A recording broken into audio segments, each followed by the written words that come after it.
Hey guys, welcome back to RD's RC Reviews. My name is Ryan, and today I'm going to take a look at this really small, fully proportional RC car.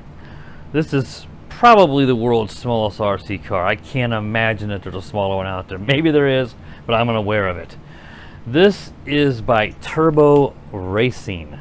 Now, as I was looking over the box, I noticed on the back here, on this label, and hopefully this focuses in, it says the email sales@hobbyporter.com. Now, I am familiar with Hobby Porter. Hobby Porter makes some chargers and remote controls, so I'm sure the controller in here for this car is going to be made by Hobby Porter, of course. And I think I did a charger review for Hobby Porter a couple of years ago. I think it was maybe like a Toolkit RC or something like that. It was Hobby Porters who sold that, and from my understanding, they're a pretty good brand, so I expect this to be a pretty neat little RC car. It's 1/76 scale, something I think I would never thought I'd ever say. 1/76 scale, so it is very small, and it mentions some throttle limits, 20, 50, and 100 here, so maybe that's like the different speed rates that it's capable of doing. This is fully ready to run. You guys can see it's got some more information here on the side. There's some DIY aspects, which I'll show you. Basically some secondary bodies this comes with that you can paint and customize it to make your own unique look for your car. It uses a USB Type-C charging connector. Some of the other stuff here is just in Chinese, so I can't tell you what it says, but it is 2.4 gigahertz and a 40 milliamp hour little rechargeable LiPo in there. And it shows you that they got a red, a yellow, which mine is, and a white. And this particular one, I think they made a different style before this. I think this might be a newer one with this particular body style. And I don't know, they might have done some different things since the first release. I don't know if this one's faster or what, but let's go ahead and open it up and see what is all inside here. I've had this for a little while and just haven't had a chance to get around to looking at it, but I do have it fully charged, so I'm ready to do a drive review on this. We'll go over this in a minute. Instruction manual here. It's actually kind of like this would be more of like a quick start manual, and then you get your full instruction manual right here. But here is the car, here's the extra bodies, and the controller is underneath. So let's take a look at the car. It really is nicely designed. It has this really nice yellow body style. Again, this is fully proportional, so you can steer, and the steering should be, you should be able to steer a little or a lot. It shouldn't be the old bam all or nothing steering as far as I'm aware of. We'll have to double check that, but I know that the throttle isn't is proportional. You got a on and off switch here on the bottom, and this being so small, I'm going to make sure that my camera is focused, but here's your little on and off switch, and there are some LED lights along the bottom, I guess to add some underglow. There's your white headlights. That should go solid once the controller's turned on and it binds with the controller. And there is your USB-C port to actually plug that in and charge it up. You know, a light comes on and then it goes, I forget if it goes off or what. I forget. It'll let you know when it's fully charged. I just charged this up earlier. But yeah, it looks really cool. This ought to be a lot of fun to drive around. And this will be a good tabletop type car, so I might try to drive it around here a little bit. And I don't have like an obstacle course or a racetrack. I don't have the cones or like some people have.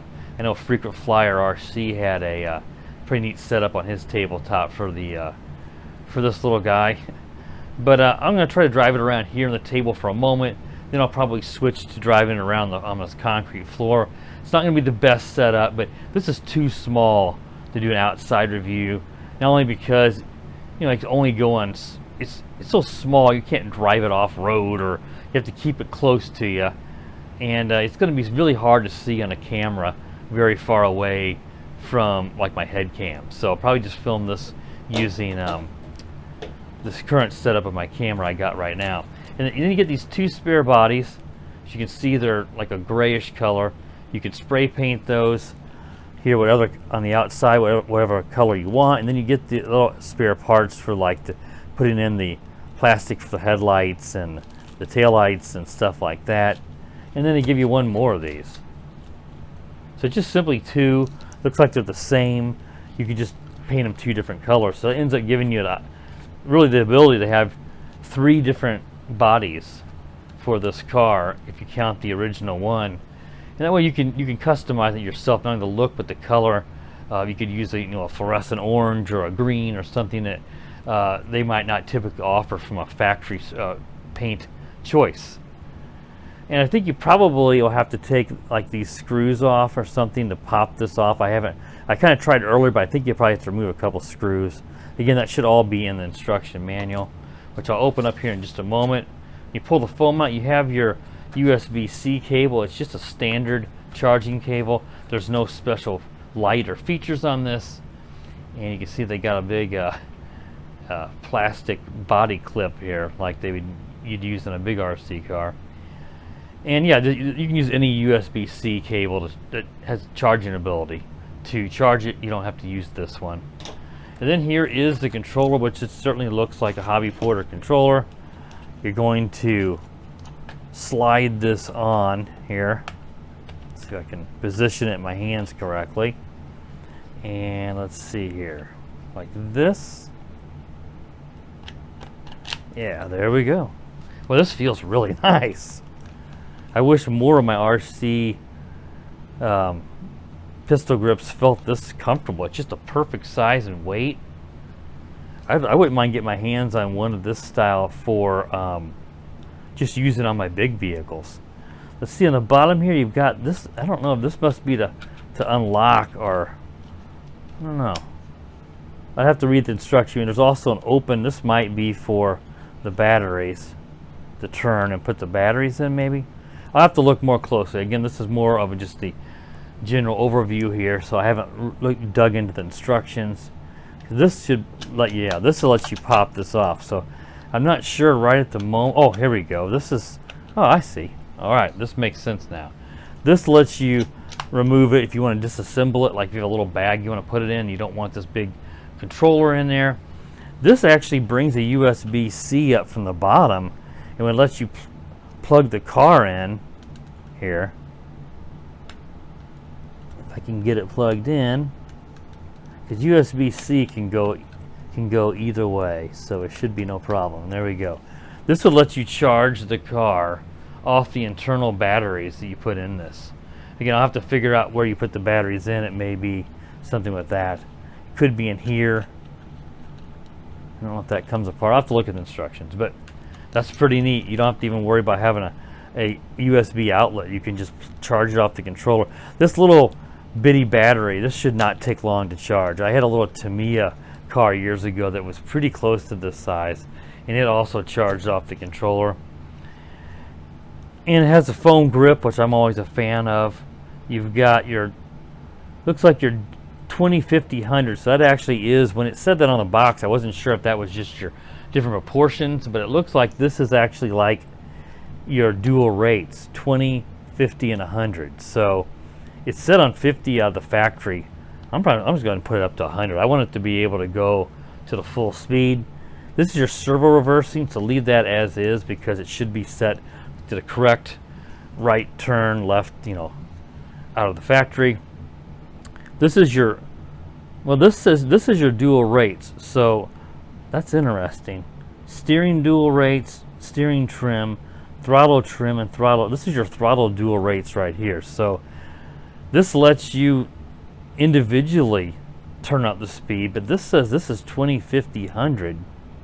So this is your throttle limiter, LM. I assume that's what that means. So you can go up on your dual rates on the capping the top speed, but I guess you can't exceed whatever percentage the rate is set on here. So you could go, assuming I'm correct here, I have to drive the car first, but if you had it all the way up, I guess, and all the way to the right, it would be as fast as the car could go.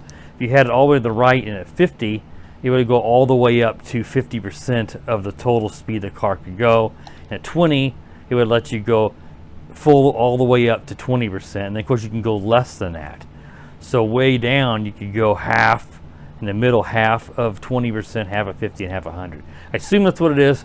We'll know better when we get out and drive it. I guess with this being so small, someone might really want to cap the speed for driving it on a tabletop, because I always like to be able to go as fast as I can. So that's a little bit interesting to have your dual rates and this limiter. And then this is your trim, so if the car wants to creep or move forward or back, you can trim it to get a neutral spot. And then your steering trim, of course, trim out the steering if the car pulls to the right or to the left.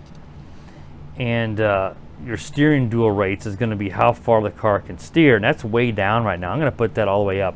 I'd like to have the most steering I can. If it tends to oversteer or wants to spin out when you turn, then you need to turn this down some. That way you're not oversteering. And here is your on and off. I don't have any batteries in it yet because I don't know. I have to figure out how do you actually put the batteries in here. I assume it is something down here on the bottom. So that's everything that comes in the box. Let's take a look at the instruction manual. I'll be looking this over for the first time with you guys as well. So let's see, look, do they have the here, English is probably the back side, yeah. I had the front side is Chinese. So it does show take out the battery box from the bottom, so you have to turn the coin button 90 degrees clockwise and pull it out, and then you're going to put in 4 AA batteries. So let's see, does that pop out? It may pop out now. It shows it like, oh, there we go. I guess you just use your finger or a coin. I thought maybe it had a pop-up top in terms, it has that groove. So just turn it, and then this should come out. There we go. And there is the spot for the batteries. So 4 AA's right in here, then it pops back in. So I was close. So get that back in there. Then you want to lock this back in place. And that, of course, is charging the controller, but also powers the controller, also charges your car. And they show you that down here, popping that up. I didn't know it had that. That's cool that they added that, because something little like this, it makes sense to be able to charge it off of the controller. They do mention that. Let's see if I can see 3 section throttle speed limit with 20, 50, 100. This is probably not going to show up in my camera. And then let's see if I look at 7, throttle dual rate. Throttle is used to adjust the throttle stroke and set the car speed freely. So it doesn't really tell you more. I'm pretty sure what I told you is probably going to be right. It just means you're going to have a lot of control over the speed of the car, capping the speed and that stuff. It looks like there's something with a bind button, and I think that's why they gave it that big full-size body clip like you'd use on a big RC car. So somewhere on here there's a bind button. Hopefully we don't have to use that. If we do, I'll look into that before I start the driver view. There's also these channel 3 and 4 buttons. Let's see if that does do anything. They show it here on the controller. It's 12 and 15. 12, channel 3 button. Control the car chassis light on and off. Okay. When it's charging, short press channel 3 button to switch the color of the multi-color light. Long press channel 3 button to switch breathing lights. So we can control, I assume, these LEDs that we saw on the bottom here by pressing in doing different things with the channel 3 button. So that's pretty neat. And we'll have to see that it probably doesn't do anything to the headlights, but it might. There's probably less change the colors and maybe different lighting patterns. And let's see, 15 was channel 4 button is a 3-stage switch. The first stage turns off the front and rear lights of the car. So that lets you turn off the brake lights and the headlights. The second stage switch used to turn on the front and rear lights, and the third stage switch headlight flashes. So you can make the headlights flash. So I have to try to remember to do that before we actually, during the driver view, because there's a lot to cover. And I would imagine this guy would have a decent little drive time, but again, it depends on how you drive an RC car and how long the car drives. So these lights, again, I'll turn them back on. Those lights there, we should be able to change those LEDs. I'm assuming the colors are maybe how they act. Do they dim and get bright and dim and get bright, like they're breathing, or do they flash? Well, I'll mess with that.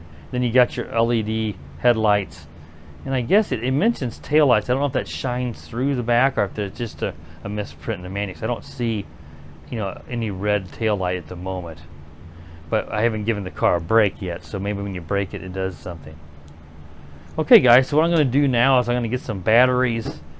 I'm going to fiddle with the controller for just a moment to kind of go over those lights behind the scenes, so I'm familiar with what to say.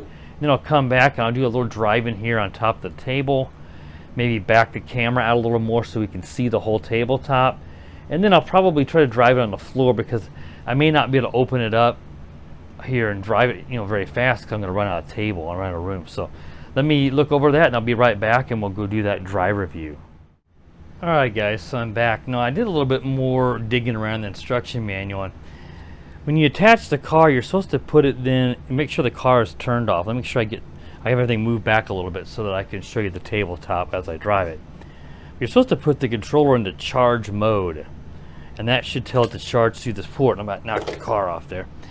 But when I do that, I can't get any. There's a little LED light right here that's supposed to indicate that it's charging. This doesn't come on now. It says if it's extinguished or out, that means the car's fully charged. Now, I've only ran it for a moment, so the car probably is still charged, and that might be why. It also mentions again about controlling those LED lights with this. It's very vague in the instructions. When I do it with the car turned on, it just lets me turn the red LEDs on and off. This switch here, the channel 4, will let you basically turn the headlights on and off, or they flashed like twice with it all the way forward and then went solid. So I'm not sure what's up with that. But the instruction manual mentioned several times you can change the LED colors, what it basically implied to me, or the breathing mode of the lights when it's in the charge mode. And it says when you plug it into this port and it's in charging mode, then you press this, which would be weird because the controller's not bound to the car. I've tried it, but what I'm getting to is I've tried it either way, and this does nothing with it charged in. I don't even know, like I said, if it even for sure works. It should. It could just be my battery's fully charged, but when I plug this in, let me try to do it here for you guys. When I plug this in, and I'm going to put it on off right now, the controller. The car is turned off. When I plug this in, and it's still a little hard to get this lined up, the USB-C here. Thank goodness this isn't micro USB. And it's just not easy because you have to hold this up with one hand, get it just right. There we go. And then when I turn this to charge in the middle here, oh, there we get the light now. All right, well, I did this numerous times and couldn't get the light to work. Maybe the battery ran down a little bit more. Let's try that with the button. Oh, geez, now it's turning the light up here, different colors. Let's see if that actually changed the car's color. Man, it might. I tried this over and over a while ago and couldn't get it to work. Let's try blue. Let's see if blue actually is the color. If that works, that's impressive. So you turn the car on here. Let's see, do we get blue? No, I got red lights. And let me turn on the controller. Let's turn the lights back on. Now I've just got red. So I guess it just means you can change whatever color this light is, which seems pretty pointless. Whatever color you want this LED, and this is just a little LED in here, to be. I thought maybe, in the way they described it, is maybe this was telling the car what color you were programming this, but it didn't make much sense because I can't imagine it would be able to do that on a charging port on the controller. But that's weird. I don't know why they added that. It's a pretty useless option, but you can turn them on and off here. I'm sorry I'm a little off center, but I'm not used to seeing this far back when I'm doing my video. And then this one right here blinked a couple times and went solid. All the way down on the channel 4 went turned it off. So there it is. You know, the LEDs look pretty cool, but they're not super bright. Like, I really need to turn the lights out. Let me see if I switch the lights out here overhead and see if that is a little bit darker now. You can see the headlights, but let me put it down on the table and see. Yeah, I can see a glow. It's just, there's something running off this little battery. This is going to look pretty cool to drive around on a dark room, or really, really dark. You probably don't want it all the way dark because it might be hard to see the edges of the table, but that looks pretty neat. But for the sake of this review, I'm going to turn the lights back on because it's going to be difficult to kind of watch with this being so dark. Now, if I turn my other light off over here, off this way, this would really look cool. But again, it's not going to be the best for this actual review. So yeah, you can't program the lights. The instruction manual just was not very clear about that. You can just change the color of the light on that controller, which again seems really, really pointless. Let's make sure this is all focused in okay. And let's take it for a spin. Now, I was correct on this limiter. I found the lowest rate or middle is probably better. I'm going to show you guys the highest rate, 100%. And the throttle, I actually was turning these the wrong way. To the left, all the way to the right here, I should say. On this one is all the way up, I believe. And I think I may have it all the way down. I have to look, but it was opposite of what I was showing you guys. So that's all the way up. Yeah, all the way to the right here is 10 on those. See, it just kind of peels out. It's too much. So let's flip it to the, oops, hit the reverse. Let's flip it to the middle. Now 50%, and I have the dual rate still all the way up. Now I could drop that down. See, it's a little bit better. But I think that the rate selector, let me make sure I got it all the way up now. I think the rate is probably going to be the easiest to use. 20% actually is really nice, see? No, it's not as fast, but it's so easy to steer. On the tabletop, I think this is going to be perfect. Now, it is pulling to the left, so I'm going to do some steering trim here and see if I can steer and trim it up some. That looks better. So let's go to 50% again. See, and it really starts to, the tires start to spin a little bit. But boy, it handles. The handling is wonderful. I had turned the steering limiter down a while ago. I said I was turning it all the way up. Oops. But I actually turned it all the way down and it barely even moves. Now something popped off here, so let me take a quick look. Is that just a spoiler? Yeah. The spoiler popped off. Hopefully that'll just pop back in. But it's possible I may have busted it. I would stink if I did.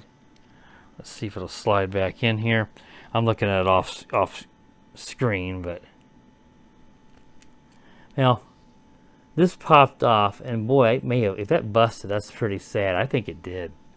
I don't really care about the spoiler, to be honest with you, but that's sad if that busted that easily. It just fell off the table as I was being clumsy driving it.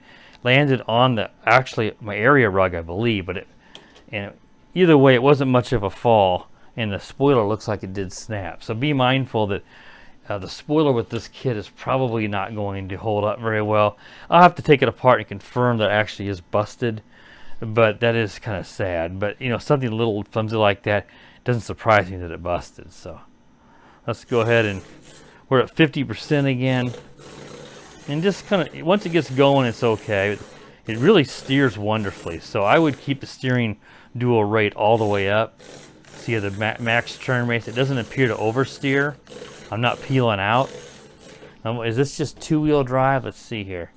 And it is, as I expected. It's not four-wheel drive. So you know, if it was doing donuts really easy. Again, let's go all the way up to 100%. And that's with the rate all the way up. It's pretty quick. We'll get that up when we get it on the ground. We'll get that all the way.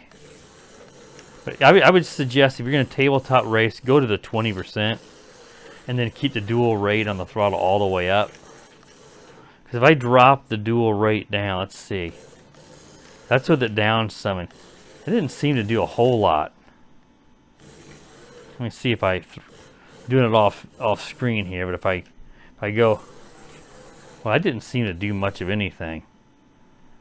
I thought the dual rate's supposed to, but it should drop the speed that you're able to go, sort of like your throttle right here, but it didn't seem to do that. So seems like this 20-50 is what you really got to use to cap the speeds. But boy, it's got really precise steering. I mean, really, something this small, I'm expecting I'm going to give it steering and I'm going to fall off the table, and it's not going to be precise. This is really precise steering. I'm shocked. It's really, really good, especially at this lower rate. All right, what I'm going to do now, let's just see if I can readjust the camera live here. So let's go ahead and put the car down here. And now I should be able to open it up a little more. And I do have that extension cord in the way, so I'll have to be mindful of that. But, oops. I'm going to get it out there so you guys can see. All right, there it is. We're still at 20. Let's go up to 50. And that's definitely much faster. Oop, caught in the crack of the concrete. I was afraid that might happen. Little things like that. That's why if you drive it on a sidewalk or something, the cracks, the seams in the concrete are going to cause problems. So, and there we did it again. So I would almost need to have, I don't know what I can even put on there. Anything you put over it, it's probably going to get caught on. So let's just keep it right here. Let me see if I can back the camera up a little bit more, because I'm going to have to keep it away from the seam. Let's go up to 100. This should be our fastest speed. Yeah, that's pretty quick. I really like this. Really precision steering. I mean, I think the idea with this would be maybe a father and a son. You should get one and do some, if you have a large kitchen table, set up a course. In wintertime, can't do much outside. Set up a track and race each other. And it's like slot cars. This is basically slot car size. But you have the freedom of real controls. So on slot cars where you're just flooring it and hope whose car's got the nicer lane or their car seems to be the quickest wins. Whereas this car, you have to, you have full steering. So you got to really, whoever's the best at steering and giving a car throttle, because as I mentioned, it is fully proportional. So it's not just bam, full speed. If I give it a little bit of throttle, it just barely goes. So if you want a tabletop racing set, you want to do something with your son or something, or have a little races in the wintertime or something, and you can't go outdoors, this would be actually really ideal for that. If you want to race it around like on the kitchen floor or hardwood floors or something like this in the basement like I have, then the higher speeds, 50 and 100, are okay, but you need to keep it to the lower speeds on the tabletop. You know, since this car's packing quite a bit of technology, it's got several bodies with it. You got a really nice controller, your LED lights, you know, all the things they add to this. It isn't exactly cheap. I want to think this is somewhere in the $60 to $70 range on Banggood. If you're interested in these, I'll have a link to this car in the video description. Keep in mind, anything you buy through my channel link supports the channel, but you won't pay an extra cent for it. It just helps me so that I can get more of these products to bring you guys reviews. But I think that's a little bit high, in my opinion, just because for what it is. You know, you can get a full-size RC car. Now, this does do a lot, so don't get me wrong. And this might be really perfect for a father and son to race inside or something, but it's a decent price, you know. You can get sometimes a little brushless truck with, or something, like an HBX 16889 I got around this price at one time. So, you know, you have to be willing to pay that price, but it's not exactly high. It's just not like budget oriented, I guess you could say. Alright guys, I think that's enough spinning around in circles for you guys. And this is about as best I can do because this is just so small.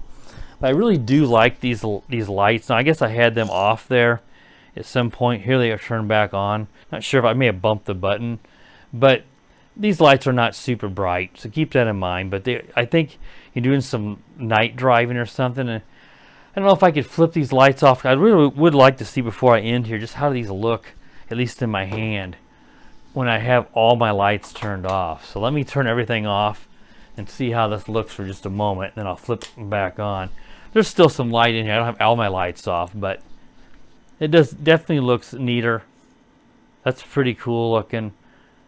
Again, considering the battery size and voltage, you're not going to be able to get really bright LEDs, but looks pretty darn cool. Alright guys, that wraps up the review of this little 176 scale RC car. If you liked this video and you appreciate it, give it a thumbs up. If you didn't like it, well then give it a thumbs down. Be sure, if you're new to the channel, consider subscribing. There are those rear LED brake lights that, again, I didn't notice them earlier. I don't know why, but now I see them. Pretty noticeable. And while you're at it, click that bell so you're notified when I do upload new videos, that you're notified. And as always, guys, have a wonderful day. The power of the dark side.